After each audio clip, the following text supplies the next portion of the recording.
சின்ன மருமகள் சீரியல்ல அடுத்து என்ன நடக்குது பார்க்கலாம். இங்க தமிழ்ச்செல்வி ஹாஸ்பிட்டல் இருந்து வந்த உடனே இங்க தமிழ்ச்செல்வி கர்வமா இல்லாத உண்மையை மறைச்சு தமிழ்ச்செல்வி வீட்டுக்குள்ள கொண்டு வந்து அப்பதான் வச்சிருக்க உண்மையெல்லாம் இங்க சேதுக்கும் ராஜாவும் தெரிய வந்து அடுத்து இங்க சேதுவும் ராஜாவும் என்ன பண்ண போறாங்க அப்படிங்கிற மாதிரி ஆர்வமா காத்துட்டே அப்படின்னா மறக்காம இந்த வீடியோ லைக் பண்ணிடுங்க. வாங்க இப்ப வீடியோக்குள்ள போயிடலாம். இங்க அப்பதான் வந்துட்டு தமிழ்ச்செல்வி கர்வமா இல்லாத உண்மையை மறைச்சு தமிழ்ச்செல்வி வந்துட்டு எப்படியோ வீட்டுக்குள்ள கொண்டு வந்துறாங்க. வீட்டுக்குள்ள கொண்டு வந்து அப்பதான் வந்துட்டு தமிழ்ச்செல்வி எப்படியோ சேதோட ரூம்லயே வந்து தங்க வச்சுறாங்க. அங்க சேது கூட தங்க வைக்கும். இந்த பக்கம் சேது வந்துட்டு தமிழ்ச்செல்விட்ட கண் கலங்கி பேசிட்டு இருக்காரு. இங்க சேது வந்துட்டு கண் கலங்கி பேசி பார்த்த உடனே இங்க தமிழ்ச்செல்விக்கு தோணுது, என்ன இவர் இப்படி எல்லாம் பேசிட்டு இருக்காரு, நம்ம வேணா நடந்த எல்லாமே இவர்கிட்ட சொல்லிடலாமா, நம்ம இவரை ஏமாத்துற மாதிரி இருக்கு அப்படிங்கிற மாதிரி இங்க தமிழ்ச்செல்வி யோசிக்க ஆரம்பிக்கிறாங்க.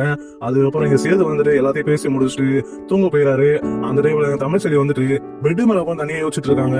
நம்ம பெரிய தப்பு பண்ணிட்டோமோ, அப்பதான் கூட சேர்ந்து நம்ம இந்த விஷயத்தை வந்துட்டு மறைச்சிட்டோமே தேடியும் இது மட்டும் இவருக்கு தெரிய வந்தது அப்படின்னா இவருக்கு ரொம்பவே கஷ்டமாயிடுமே அப்படிங்கிற மாதிரி இங்க தமிழ்ச்செல்வி சேது பத்தி நினைச்சு ரொம்பவே கஷ்டப்பட்டு இருக்காங்க. இங்க தமிழ்ச்செல்வி என்ன பண்ணு தெரியாம ஒரு சைடு உட்காந்துட்டு இருக்காங்க. அதுக்கப்புறம் தான் இங்க மறுநாள் காலையில வந்துட்டு ஈஸ்வரி, சாவித்திரி, தாமரை இவங்க எல்லாருமே பேசிட்டு இருக்காங்க.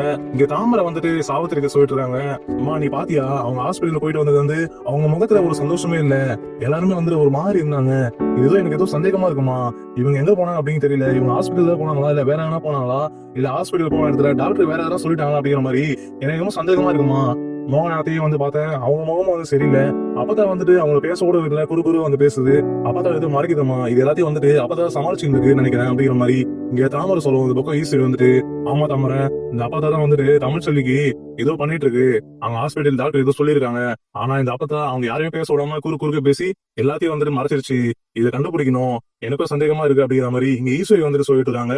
இவங்க ரெண்டு பேரும் இந்த பக்கம் அப்படி பேசிட்டு இருக்க, இந்த பக்கம் சாவித்திரி வந்துட்டு, மதினி எனக்கு வந்து ஒரு ஐடியா தோணுது, நம்ம ஏன் வந்துட்டு அந்த டாக்டர் கிட்டே போய் கேட்க கூடாது, இல்ல அப்படின்னா இந்த விஷயத்த வந்துட்டு அண்ணன் கிட்ட சொல்லுவோம், அண்ணன் கிட்ட சொன்னோம் அப்படின்னா அந்த டாக்டர் கால் பண்ணி பேசுவாங்க, என்ன இது அப்படிங்கிற மாதிரி, நம்ம வாங்க போயிட்டு ராஜா அண்ணன் இதை சொல்லுவோம் அப்படிங்கிற மாதிரி இங்க சாவித்திரி சொல்றாங்க. அது ஈஸ்வரி வந்துட்டு, ஆமாங்க நீங்க சொல்றது கரெக்ட் தான், இந்த விஷயத்த வந்து எப்படியாவது கண்டுபிடிக்கணும், ஒண்ணு அந்த டாக்டர் கிட்ட கேட்டு தெரிஞ்சுக்கணும், இல்ல அப்படின்னா இந்த விஷயத்த மாமா கிட்ட சொல்லணும், அவர்கிட்ட சொன்னாதான் அவர் கால் பண்ணி என்னது கேட்பாரு அப்படிங்கிற மாதிரி இவங்க எல்லாரும் பேசிட்டு இருக்க. இந்த பக்கம் தாமரை வந்துட்டு, அம்மா நம்ம பேசிட்டுலாம் இருக்க வேணாம், ஒண்ணு போயிட்டு மாமா கிட்ட சொல்லுவோம், இல்ல அப்படின்னா இது அப்பத்தா கிட்டே போய் நேரா கேட்போம், அப்பத்தா எதுவும் மறையுது, நம்ம அப்பத்தா கிட்ட கேட்போம், அப்பத்தா எதுவும் சொல்லல அப்படின்னா நம்ம நேரம் மாமா கிட்ட சொல்லிடுவோம், அவர்கிட்ட சொன்னா அப்படின்னா அந்த ஹாஸ்பிட்டல் ரிப்போர்ட்லாம் வந்துட்டு பார்த்தோம் அப்படின்னா தெரிஞ்சிடும் தமிழ்ச்செல்விக்கு என்ன நிலைமை இருக்கான்ட்டு, வா இப்ப போயிட்டு இதை பத்தி அப்பத்தா முதல்ல பேசுவோம், அப்பத்தா எதாவது மறைச்சிச்சு அப்படின்னா அதுக்கப்புறம் பாத்துக்கலாம் அப்படின்ட்டு இங்க தாமரை, ஈஸ்வரி, சாவதி இவங்க மூணு பேர் வந்து கிளம்பி இங்க அப்பத்தா வந்துட்டு வெளியே உட்கார்ந்து இருக்கும் போது வராங்க. வெளியே வந்துட்டு எங்க அப்பத்தா வந்து மூணு பேர் பேசிட்டு இருக்காங்க. அப்பதான் இங்க அப்பத்தா கிட்ட வந்துட்டு சாவத்திரி கேக்குறாங்க, அம்மா நேத்து அந்த தமிழ்ச்செல்வி வந்துட்டு ஹாஸ்பிட்டலுக்கு முதல் ஸ்கேன் எடுத்துட்டு வந்தால குழந்தைக்கு, அவ போயிட்டு வந்துட்டு அவ முகத்துல ஒரு சந்தோஷமே இல்ல, அது மட்டும் இல்லாம நீ ஏதோ அவ பேச வரும்போது தடுத்துட்டே இருந்த, எனக்கு ஏதோ சந்தேகமா இருக்குமா, எனக்கு சொல்லு அங்க என்ன நடந்த உண்மை, உனக்கு தெரியல அப்படிங்கிற மாதிரி இங்க சாவத்திரி அப்பத்தா கேட்கும். அந்த பக்கம் அப்பத்தா வந்துட்டு, என்னடி சாவத்திரி என்கிட்ட கேக்குற, நான் ஹாஸ்பிட்டல் போயிட்டு வந்தேன், அவளுக்கு ரெண்டு பேரும் போயிட்டு வந்தாங்க, வந்துட்டு என்கிட்ட சொன்னாலுங்க, அது மட்டும் இல்லாம எனக்கு ஏற்கனவே தெரியும், நான் நாடி துருக்கெல்லாம் தொட்டு பார்த்தேன், அவ குழந்தை வந்துட்டு நல்லாதான் இருக்கு, அதாச்சும் நான் சொன்னேன் குழந்தை நல்லா இருக்கு அப்படின்ட்டு, இதுல என்ன இருக்கு, இதே நீங்க நோண்டி ஆராய்ச்சிட்டு இருக்கீங்க அப்படிங்கிற மாதிரி இங்க அப்பதா எல்லாரையும் பார்த்து கேட்கவும். இந்த பக்கம் ஈஸி வந்துட்டு, இல்லாத எங்களுக்கு எதுவும் இதை சந்தேகமா இருக்கு, இதை நான் கண்டுபிடிச்சவனும் அப்படிங்கிற மாதிரி சொல்லுவோம். இந்த பக்கம் அப்பதான் வந்துட்டு, இவ வேற சும்மாவே இருக்க மாட்டா, இப்ப இந்த விஷயத்தை கண்டுபிடி வேற போறா, இதை மட்டும் கண்டுபிடிச்சா அப்படின்னா இங்க தமிழோட வாழ்க்கையே போயிடுமே அப்படிங்கிற மாதிரி அப்பதான் மனசு நினைக்கிறாங்க. இந்த பக்கம் அப்பதாக்கு ஈஸ்வரி பண்றதா பார்த்தோன்னே கொஞ்சம் பயம் வந்துட்டு, ஏன் ஈஸ்வரி இதெல்லாம் கண்டுபிடிச்சு நாடி பண்ண போற, அவ குழந்தை அவ வாழ்க்கை அவ நல்லாதான் இருக்கா, அந்த குழந்தையும் நல்லாதான் இருக்கு, இதெல்லாம் போயிட்டு நானே ஆராய்ச்சி உனக்கு அப்படிங்கிற மாதிரி அப்பதான் ஒரு மாதிரி மிரட்டுற மாதிரி ஈஸ்வரி பேசுறாங்க.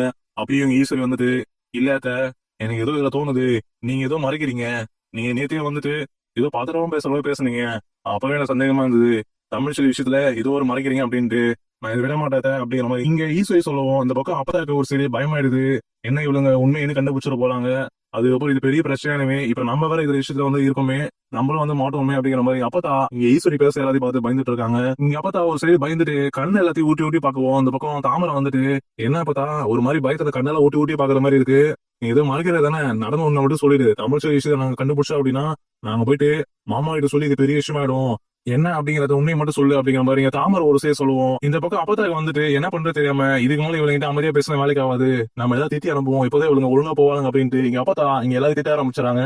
ஏண்டி உங்களுக்கு இந்த வீட்டுல ஒரு நல்ல விஷயம் வந்தா பிடிக்காதா, ஒரு பொண்ணு பொழுதாச்சியா இருக்கா, அவ குழந்தை பெற்றுக்கு போறா, அந்த குழந்தை வந்துட்டு இருக்கா இல்லையா சொல்லிட்டு ஆராய்ச்சி பண்ணிட்டு இருக்கீங்க, ஒரு நல்ல விஷயம் வீட்டுக்கு நடக்குதா அது சந்தோஷப்பட்டு போனீங்கன்னா அதை போய் நோண்டி பெருசாகிட்டு இருக்கீங்க அப்படிங்கிற மாதிரி அப்பதான் ஒரு கட்டத்தை திட்ட ஆரம்பிச்சோம். இந்த பக்கம் இது தாமரை, சாவித்திரி, ஈஸ்வரி எல்லாருமே அங்க இருந்து கிளம்பி போயிறாங்க.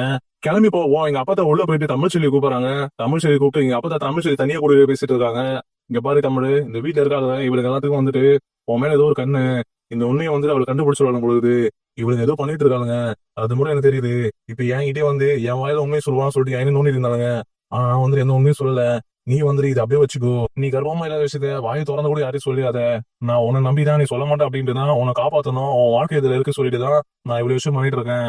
என்ன மாதிரி நீ எதுவும் பண்ண மாட்டேன் அப்படின்னு நினைக்கிறேன் அப்படிங்கிற மாதிரி எங்க அப்பா தமிழ் கிட்ட சொல்லவும் அந்த பக்கம் தமிழ் வந்துட்டு ஒரு சைடு கண் கலங்கி பேச ஆரம்பிச்சாங்க. அம்மாச்சி, நான் உங்ககிட்ட ஒரு விஷயம் சொல்லணும். நேத்து நைட்டு அவர் வந்துட்டு என் கூட உட்காந்து பேசிட்டு இருந்தாரு அப்படிங்கிற மாதிரி சேது பத்தி தமிழ் சொல்றாங்க. என்ன ஏதோ அவர் உள்ளங்கையில வச்சு தங்குற மாதிரி தாங்க வயித்துல இருந்து. அது மட்டும் இல்லாம நேத்து அவர் கண் கலங்கி என்கிட்ட பேசியிருந்தாரு அம்மாச்சி.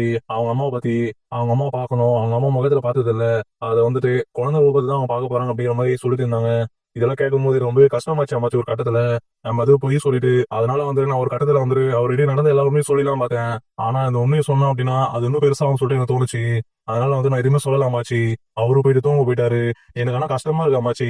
அவர் இப்படி பார்க்கும்போது அவர் என்னதான் என் மேல கோவமா இருந்தாலும் அந்த குழந்தை அப்படியே வந்த உடனே அவர் என்கிட்ட காமிக்கிற அந்த அக்கறை எல்லாம் வந்துட்டு எனக்கு எது புதுசா இருக்கு. இதெல்லாம் வந்துட்டு நான் எதுவும் ஏமாத்துற மாதிரி இருக்கு அம்மாச்சி அப்படிங்கிற மாதிரி இங்க தமிழ்ச்செல்வி வந்துட்டு அப்பா தட்ட சொல்லிட்டு இருக்காங்க. அதுக்கு அப்பதான் வந்துட்டு இங்க பாரு தமிழ்ச்செல்வி, ஒரு ஆம்பளை அப்படின்னா ஒரு பொண்ணு புள்ளாச்சும் இருக்கா அப்படின்னா அப்படிதான் பாத்துப்பான். அது என்ன பண்ண முடியும், அது இயல்புதான். நீ அதெல்லாம் எடுத்துக்கிட்டு நடந்த எல்லா விஷயம் சொல்லிட்டு எதுவும் போற. நீ சொல்லிட்ட அப்படின்னா என்ன நடக்கும் அப்படின்னு உனக்கே தெரியும். நான் சொன்னதெல்லாம் ஞாபகம் இருக்கும்னு நினைக்கிறேன். நீ இப்போதைக்கு வந்துட்டு இதை அப்படியே மூடி மறைச்சிட்டு இதை எப்படியாவது உண்மையா ஆக்கப்பாரு அப்படிங்கிற மாதிரி எங்க அப்பா சொல்லிடுறாங்க. அதுக்கப்புறம் எங்க அப்பா தமிழ் செல்விட்ட இன்னொரு விஷயம் சொல்லிட்டு இருக்காங்க. இங்க பாரு, அந்த 3 பேர் வீட்டுல இருக்காளுங்க, அவளுங்க சும்மாவே இருக்க மாட்டானுங்க. எப்படியும் வந்துட்டு எதனா ஒண்ணு பண்ணி அந்த ஹாஸ்பிட்டலுக்கு போவாளுங்க. அப்படி இல்லைன்னா ஏதாவது ஒண்ணு பண்ணுவாளுங்க. உன்னை நான் பரிசை கூட்டிட்டு போகும்போது ஹாஸ்பிட்டல் நான் இருக்கதான் நினைச்சு அந்த ஹாஸ்பிட்டல் போய் விசாரிச்சிட்டு இருந்தாங்க. அந்த மாதிரி அந்த ஹாஸ்பிட்டலுக்கு போயிட்டு நீ என்னென்ன பண்ண, அந்த ஸ்கேன் எடுத்தது எல்லாத்தையும் வந்துட்டு அந்த டாக்டர்கிட்டே போய் விசாரிப்பாளுங்க அவளுங்க. நீங்க ஒரு சலம் எதுக்கோ அந்த டாக்டர் கிட்ட வந்துட்டு கொஞ்சம் பேசி வச்சிரு. உங்க அப்பா கிட்ட சொல்லி செல்லப்பா கிட்ட. அப்பதான் வந்துட்டு இவனுக்கு போய் கேட்டாலும் உண்மையை வந்து டாக்டர் சொல்ல மாட்டாங்க அப்படிங்கிற மாதிரி இங்க அப்பதான் சொல்றாங்க. அதுக்கு தமிழ் வந்துட்டு அம்மாச்சி இப்படிலாம் கூட பண்ணுவாங்களா அப்படி கேட்கும். ஆமாண்டி, அந்த ஈஸ்வரி தான் பாரு, அவ பண்ற வேலைதான் எல்லாம். அவ நினைச்சா என்ன வேணா பண்ணுவா. அவ கிளம்பி அந்த ஹாஸ்பிட்டலுக்கு போயிட்டு அங்க டாக்டர் கிட்டே வந்துட்டு நடந்த எல்லா விஷயம் சொல்லி உண்மையெல்லாம் கலந்துருவா. அப்படிப்பட்ட அந்த ஈஸ்வரி, நீ கொஞ்சம் பார்த்து இதுவோ உங்க அப்பா கிட்ட சொல்லி அதெல்லாம் சொல்லி வச்சு டாக்டர் கிட்ட ஏன்னா உண்மையை சொல்லிட போறான் அப்படிங்கிற மாதிரி இங்க அப்பா தமிழ் கிட்ட சொல்ல அது தமிழ் சரி வந்துட்டு சரி அம்மாச்சி, நான் அப்பா கிட்ட சொல்லி வைக்கிறேன். டாக்டர் வந்துட்டு ஆனா இந்த உண்மையெல்லாம் வந்துட்டு மறைப்பாங்கன்னு தெரியல. எனக்கு தெரிஞ்சு டாக்டர் இந்த விஷயத்தெல்லாம் யார்ட்டையும் சொல்லாம தான் நல்லா இருக்கும் அப்படிங்கிற மாதிரி இங்க தமிழ் செல்வி அப்பா சொல்லிட்டு அங்க இருந்து கிளம்பி போயிறாங்க. இந்த பக்கம் கிளம்பி போவோம். இந்த பக்கம் அப்பா சொன்ன மாதிரி இந்த பக்கம் ஈஸ்வரி சாவத்திரி தாமரை எல்லாரும் பேசிட்டு இருக்காங்க. அப்பதான் இங்க ஈஸ்வரி வந்துட்டு சாவத்திரிட்டையும் தாமரையும் சொல்லிட்டு இருக்காங்க. இங்க பாருங்க, இந்த விஷயத்த இவங்க வீட்டுல கேட்டா தெரியாது. நம்ம கிளம்பி நேரம் வந்துட்டு அந்த ஹாஸ்பிட்டல்ல வந்துட்டு டாக்டர்கிட்ட கேட்போம். மோகனாயிட்ட கேட்டோம் அப்படின்னா அவங்க சொல்லுவாங்க எந்த ஹாஸ்பிட்டல் அப்படின்ட்டு.